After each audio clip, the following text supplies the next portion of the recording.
Bago mamatay si Danilo, inayos niya ang kanyang last will and testament. Sabihin mo na, attorney. Huwag na tayong magulatan pa. Ang kalahati ng mga naiwan niya ay mapupunta sa'yo, Hilda. At ang kalahati, paghahatian ni Joy at Celine.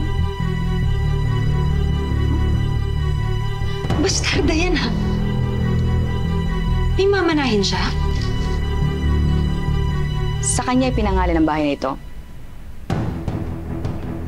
Pero sa inyo naman mapupunta ang majority shares ng fishing business niya. Plus the other properties in Zambales and Manila.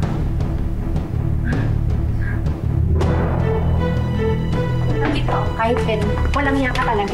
Kahit ka pa ng mukha mo. Hindi mo lang pinatay yung daddy ko? Nakikihati ka pa talaga sa mga naiwan niya? Ha? Hindi ko siya pinatay! Anong hindi? Kung hindi ka dumating sa buhay namin, sana buhay pa siya ngayon. Hindi ito yung ginusto ko mangyari. Pero nangyari na. Kaya nakuha mo naman yung gusto mo, di ba? Pera. Ganyan naman kayo makahampas lupa, yun yung gusto niyo, di ba? Ma, kung ano man yung problema mo, magagawa naman natin ng paraan yun eh. Alam mo ba kung gaano kalaking utang ng kumpanya ang iniwan ng daddy mo? Nag-iwan nga ng kumpanya. Puro naman utang. Sa totoo lang, sakit lang ng ulo yung binigay niyong pamana sa akin. So ano ng plano mo ngayon? Si John Gaffer. Uutang tayo sa kanya. What? Ma!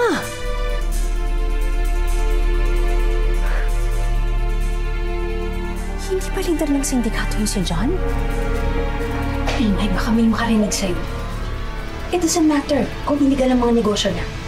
Ang importante, marami siyang pera.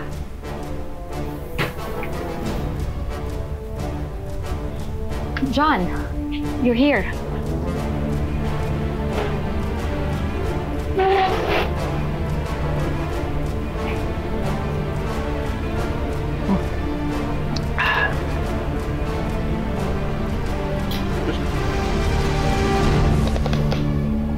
Hilda. Of course, I'm here to rescue a friend. Thank you, John. Kailangan ko lang talaga ng pera. 20 million pesos sana? 20 million pesos is no problem. The problem is, how are you going to pay me? Just give me 1 year. Pabayaan mo lang ako na makabangon sa negosyo. Hindi pwede yan. Masyadong matagal yan, Hilda.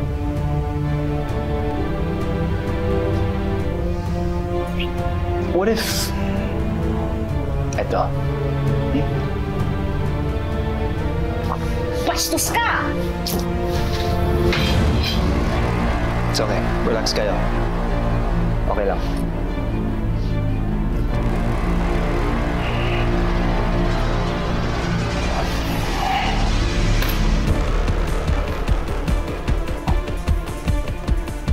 One year is too long. Wait, John. Wait. Gusto mo ng babae, di ba? Meron akong pwedeng ibang babae na ibigay sa'yo. Mas maganda at mas magustuhan.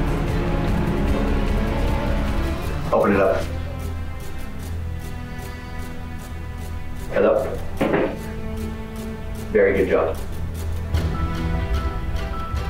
I like her. I'm happy that you like her. Pero John, sa atin lang to, ha? Don't worry. Ako ang bahala sa inyo. Ma,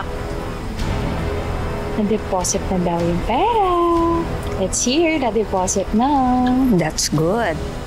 Maraming salamat sa pagsama sa ating istorya sa Tadhana. Nakaka-relate ka ba sa ating mga bida? Nako, i-comment mo na yan para sa iba't ibang kwento na punong-puno ng pag-asa at inspirasyon. Mag-subscribe na sa GMA Public Affairs at YouTube channel. I-click na rin ang bell button para lagi kang updated sa pinakabagong storya ng Tadhana.